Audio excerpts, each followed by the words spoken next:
یہ ربیع الاول کے مہینے کی دوسری نشست ہے جس میں ہم کچھ ٹاپکس پہ گفتگو کریں گے، خاص طور سے نبی پاک صلی اللہ علیہ وسلم کو جب علی الاعلان اور کھلم کھلا دعوت دینے کا آرڈر دیا گیا اللہ تبارک و تعالیٰ کی طرف سے، اس کے بعد آپ صلی اللہ علیہ وسلم پر کیا حالات آئے، کن مطلب یہ کن سچویشن سے آپ دوچار ہوئے، ان ساری چیزوں کو دیکھتے ہوئے پھر آپ صلی اللہ علیہ وسلم نے طائف کا سفر کیسے کیا، پھر آپ صلی اللہ علیہ وسلم کو جب حالات نہیں اچھے ہوئے مکے کے اندر تو کیسے اللہ تبارک و تعالیٰ کی طرف سے ہجرت مدینہ کے لیے کہا گیا کہ آپ مدینہ کی طرف ہجرت کر جائیے۔ یہ ساری چیزیں ہم آج بیان کریں گے۔ اس بیچ کے اندر اللہ تبارک و تعالیٰ کی طرف سے یہ بھی ہوا کہ اللہ تبارک و تعالیٰ نے اپنے نبی کو اس جگہ پر بلایا جہاں کسی نبی کو نہیں بلایا، میری مراد معراج ہے۔ تو بہرحال تفصیل سے تھوڑا گفتگو کریں گے، لیکن چونکہ اتنا موقع بھی نہیں ہے کہ ہر چیز کو ہر ٹاپک کو بہت زیادہ ایلیبوریٹ کیا جائے، بلکہ ایک مطلب یہ ہے ایک ایسی تفصیل ہوگی جس میں آپ کو کچھ نہ کچھ پتہ لگ جائے گا کہ نبی پاک صلی اللہ علیہ وسلم کے اس وقت کے حالات کیا تھے اور مکے کے حالات کیا تھے، پھر آپ صلی اللہ علیہ وسلم نے اس دین اسلام کو پھیلانے کے لیے، لوگوں تک پہنچانے کے لیے کیا کارکردگی فرمائی ہے اور کتنا اسٹریٹجیکلی آپ صلی اللہ علیہ وسلم نے پیغام کو دنیا تک پہنچایا ہے۔ اب مسئلہ یہ ہے کہ جب آپ صلی اللہ علیہ وسلم کو یہ آرڈر کر دیا گیا کہ فاصدع بما تؤمر واعرض عن المشرکین، کہ جو کچھ بھی آپ کو حکم دیا گیا ہے وہ آپ کر گزریے اور آپ اس کو علی الاعلان لوگوں تک پہنچائیے، کھلم کھلا پہنچائیے، ڈریے مت کسی سے، اور مشرکین سے تو بالکل خائف مت ہوئیے بلکہ ان سے منہ موڑ لیجیے۔ مکے کے حالات دیکھیے کہ آپ صلی اللہ علیہ وسلم کی گارڈین شپ آپ کے چچا حضرت ابو طالب کر رہے ہیں، مکے کے سردار مانے جاتے ہیں۔ کفار مکہ اپنے آپ میں ایک گروہ بنا کر کے، ایک گروپ بنا کر کے حضرت ابو طالب کے پاس پہنچتے ہیں اور ان سے کہتے ہیں کہ آپ کے بھتیجے محمد اس طرح سے پیغام دے رہے ہیں اور ہمارے سارے خداؤں کی برائی کر رہے ہیں، ساری بت پرستی کو طعن و تشنیع کر رہے ہیں اور اس پر قدغن لگانے کی کوشش کر رہے ہیں، پابندی لگانے کی کوشش کر رہے ہیں۔ چنانچہ حضرت ابو طالب نے حضور پاک صلی اللہ علیہ وسلم کو اپنے پاس بلایا، ان کو بہت سمجھانے کی کوشش کی اور سمجھایا کہ بھتیجے ایسا مت کرو، یہ سارے کام چھوڑ دو۔ آپ صلی اللہ علیہ وسلم کا جواب سنیے کہ مطلب آپ صلی اللہ علیہ وسلم نے فرمایا، میرے پیارے چچا، اگر میرے داہنے ہاتھ پہ سورج اور بائیں ہاتھ پہ چاند رکھ دیا جائے تب بھی میں اسلام کی پیغام رسانی سے باز نہیں آنے والا ہوں۔ اسلام کا جو میسج ہے وہ لوگوں تک پہنچا کے ہی رہوں گا۔ آپ صلی اللہ علیہ وسلم کا یہ اعلان، اور اس کے بعد حضرت ابو طالب چونکہ دستبردار نہیں ہو سکتے تھے گارڈین شپ سے، اس لیے انہوں نے مطلب یہ ہے خاموشی اختیار کی۔ پھر کفار مکہ نے، مشرکین مکہ نے شاب ابی طالب کو سماجی طور پہ، سوشلی طور پہ اس کو بائیکاٹ کیا، ان سے لین دین ختم کیا، خرید و فروخت ختم کیا، اور ایسے ہی گفت و شنید بھی، بات چیت بھی ختم کر دی، یہاں تک کہ ایسے حالات آئے کہ لوگوں کو درختوں کے پتے اور پرانے چمڑے ابال کر کھانے کی نوبت آ گئی۔ بچوں کو بلبلانے اور رونے کی آوازیں وادی میں جاتی تھی۔ کچھ مشرکین مکہ کو ترس آیا تو یہ 3 سال کے بعد یہ محاصرہ ختم ہو گیا۔ اس طریقے سے آپ صلی اللہ علیہ وسلم پیغام پہنچاتے رہے اور لوگوں کے درمیان اپنی محنت و مشقت کے ساتھ اسلام کی تعلیم دیتے رہے۔ لیکن جب مکے کی سرزمین ہموار نہ ہوئی تو آپ صلی اللہ علیہ وسلم نے سفر طائف فرمایا، طائف کا سفر فرمایا کہ وہاں جا کر کے اپنے پیغام کو پہنچاؤں، دین کے پیغام کو پہنچاؤں، شاید وہاں کچھ لوگ ایمان لے آئیں اور میری باتوں پر کان دھریں۔ چنانچہ آپ صلی اللہ علیہ وسلم طائف کے سفر پر گئے، وہاں کے رؤسا سے ملے، بڑے بڑے زعماء سے ملے، بڑے بڑے سرداروں سے ملے، وہاں کے لیڈرز سے ملے، لیکن ان لوگوں نے ذرا سا بھی آپ صلی اللہ علیہ وسلم کی طرف توجہ نہیں دی اور آپ صلی اللہ علیہ وسلم کی ہر بات کا انکار کر دیا۔ یہاں تک کہ جب آپ صلی اللہ علیہ وسلم بے نیل مرام یعنی بغیر مقصد کے حصول کے وہاں سے واپس آنے لگے تو آپ صلی اللہ علیہ وسلم کے پیچھے اوباش بچوں کو لگا دیا اور انہوں نے آپ صلی اللہ علیہ وسلم کو پتھروں سے مارا، آپ صلی اللہ علیہ وسلم پر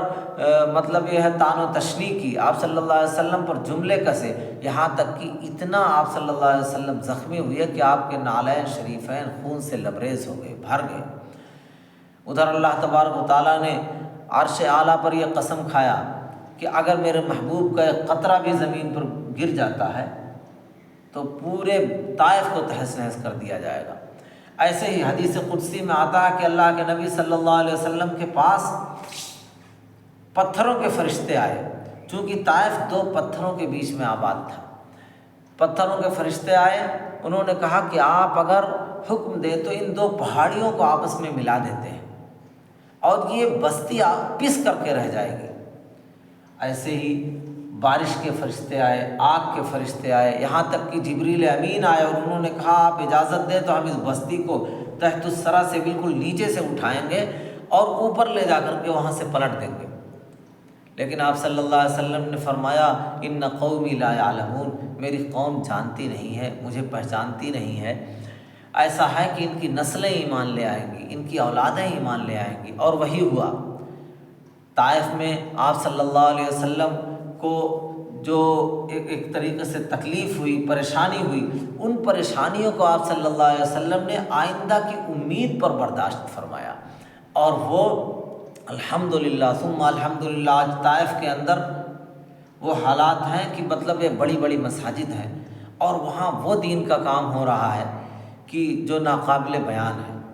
آپ صلی اللہ علیہ وسلم نے کیا خوب صبر کیا، اور صبر کرنے کے ساتھ آپ صلی اللہ علیہ وسلم نے جو ایک روشنی دی ہے، اس روشنی کے ذریعے تمام داعی اسلام، جتنے بھی اسلام کی دعوت دینے والے لوگ ہیں، جتنے بھی مسلمان ہیں، سب کے لیے ایک رہنما اصول بنا دیے کہ تمہیں صبر بھی کرنا ہے، برداشت بھی کرنا ہے، امید بھی نہیں چھوڑنی ہے۔ یہ تین چیزیں کرنا ہے، ان تین چیزوں کے ساتھ کامیابی ہمیشہ ہی مقدر رہے گی۔ آپ صلی اللہ علیہ وسلم وہاں سے واپسی کے بعد بھی اپنے کام میں لگے رہے۔ آپ کا جو مشن تھا، اس مشن میں آپ صلی اللہ علیہ وسلم ہر وقت ہر لمحہ لگے رہے۔ کوئی گھڑی ایسی نہیں گزری جس میں آپ صلی اللہ علیہ وسلم نے آرام سے زندگی گزاری ہو۔ چنانچہ آپ صلی اللہ علیہ وسلم یہ حالات رہے، آپ صلی اللہ علیہ وسلم کو پھر وہ دور آیا جس میں اللہ تبارک و تعالیٰ نے جنت اور جہنم کو دکھانے کے لیے اور بہت ساری چیزوں کو واشگاف کرنے کے لیے آپ صلی اللہ علیہ وسلم کو مکے سے پہلے بیت المقدس، پھر بیت المقدس سے آپ صلی اللہ علیہ وسلم کو معراج پہ بلایا، جو قرآن کہتا ہے سبحان الذی اسریٰ بعبدہ لیلا من المسجد الحرام الی المسجد الاقصی الذی بارکنا حولہ لنریہ من آیاتنا انہ هو السمیع البصیر۔ یعنی اللہ تبارک و تعالیٰ اپنے نبی کو راتوں رات مسجد حرام سے مسجد اقصی تک لے جاتے ہیں، اور وہاں آپ صلی اللہ علیہ وسلم نبیوں کی امامت فرماتے ہیں، اور اس کے بعد آپ صلی اللہ علیہ وسلم وہاں سے معراج کو تشریف لے جاتے ہیں۔ یہ وقت تھا جس وقت میں اللہ تبارک و تعالیٰ نے وقت کی میعاد کو روک دیا اور وقت کے بڑھنے کو روک دیا، اور وہ وقت رک گیا۔ آپ صلی اللہ علیہ وسلم معراج سے واپس آئے، اور یہاں تک کہ ام ہانی، حضرت ام ہانی کے گھر کی زنجیریں جب تک ہلتی رہیں۔ حدیث میں آتا ہے کہ آپ صلی اللہ علیہ وسلم سے کفار مکہ نے جب آپ صلی اللہ علیہ وسلم نے کہا کہ میں معراج میں گیا، میں نے ایسے ایسے دیکھا، تو کفار مکہ نے باقاعدہ ایگزام لیا، امتحان لیا، اور انہوں نے کہا کہ اگر آپ مسجد حرام سے مسجد اقصی تک گئے تو مسجد اقصی میں کتنی کھڑکیاں ہیں، مسجد اقصی میں کتنے پلرز ہیں، یہ ساری چیزیں پوچھی۔ لیکن اللہ تبارک و تعالیٰ نے چونکہ جب یہ سوالات ہو رہے تھے تو راستے کی ساری حیلولت کو ختم کر دیا، ساری چیزوں کو ختم کر کے بیت المقدس کو آپ کے سامنے رکھ دیا، اور آپ صلی اللہ علیہ وسلم ان کو دیکھتے اور بتا دیتے کہ اتنی کھڑکیاں ہیں، اتنے کھمبے ہیں، اتنے پلرز ہیں، اتنی چیزیں، ساری چیزوں کو صحیح بتایا۔ پھر بھی وہ لوگ ایمان نہیں لائے، انہوں نے کہا کہ نہیں، یہ آپ جادو کر رہے ہیں۔ یہ طریقہ رہا، اور اس کے بعد آپ صلی اللہ علیہ وسلم کے لیے مکے کی سرزمین مزید تنگ ہوتی گئی۔ حضرت عمر فاروق رضی اللہ تعالیٰ عنہ، حضرت حمزہ رضی اللہ تعالیٰ عنہ، حضرت اللہ کے نبی صلی اللہ علیہ وسلم نے دعا فرمائی، اللہم اید الاسلام بابی جہل او عمر، اے اللہ اسلام کو تقویت بخش دے، اسلام کو قوت دے دے، اسلام کو اسٹرانگ کر دے۔ کس کے ذریعے؟ ابو جہل کے ذریعے یا عمر کے ذریعے۔ حضرت عمر کے بارے میں اللہ کے نبی صلی اللہ علیہ وسلم کی دعا قبول ہو گئی اور حضرت عمر ایمان لے آئے۔ ان کے ایمان لانے کا جو واقعہ ہے وہ الگ ہے، لیکن آپ صلی اللہ علیہ وسلم کی اس دعا سے حضرت عمر فاروق رضی اللہ تعالیٰ عنہ کے دل میں اسلام کے تئیں نرمی آئی۔ انہوں نے اچانک قرآن کو سنا، قرآن کو سننے کے بعد ان کے دل میں قرآن اترا، قرآن اترنے کے بعد خود حاضر خدمت ہوئے اور انہوں نے قرآن کو اپنے ہمشیرہ سے پڑھا، اور پڑھنے کے بعد اللہ کے نبی صلی اللہ علیہ وسلم کے پاس حاضر خدمت ہوئی اور کہا کہ مجھے کلمہ پڑھا دیجئے، میں مسلمان ہونا چاہتا ہوں۔ جبکہ آپ صلی اللہ علیہ وسلم کو یہ گمان تھا کہ عمر لڑنے کے ارادے سے آئے ہیں، کہیں ایسا تو نہیں، لیکن حضرت عمر نے کہا نہیں، میں لڑنے کے ارادے سے نہیں، آج میں اسلام قبول کرنے کے ارادے سے آیا ہوں۔ چنانچہ اسلام قبول کیا۔ تو حضرت حمزہ، حضرت عمر کے اسلام قبول کرنے کے بعد مکے میں علی الاعلان اذان ہونے لگی، علی الاعلان نمازیں پڑھی جانے لگی، اور حضرت عمر نے باقاعدہ اعلان کیا کہ جو اپنے بچوں کو یتیم کرنا چاہتا ہو وہ آ جائے اور ہمیں نماز پڑھنے سے روک دے، ہمیں اذان دینے سے روک دے، لیکن کسی میں ہمت نہیں ہوئی، اور اس کے بعد علی الاعلان اذان اور نمازیں ہونے لگیں۔ چنانچہ یہ واقعات اس لیے بیان کیے جا رہے ہیں تاکہ آپ لوگوں کو یہ احساس رہے کہ اللہ کے نبی صلی اللہ علیہ وسلم نے اس اسلام کی پیغام رسانی کے لیے، اسلام کے ایک ایک میسج کو لوگوں تک پہنچانے کے لیے کتنی محنتیں اور مشقتیں اور صعوبتیں برداشت کی ہیں۔ لیکن ہم ہیں کہ اسلامی گھرانے میں پیدا ہو گئے، مسلمان قوم میں پیدا ہو گئے، اس لیے اسلام کی قدر و منزلت سے بالکل ناواقف ہوتے جا رہے ہیں کہ کتنی محنت و مشقت کے بعد ہم تک یہ اسلام پہنچا ہے۔ اس کے بعد آپ صلی اللہ علیہ وسلم کو جب معراج میں لے جانے کا ارادہ،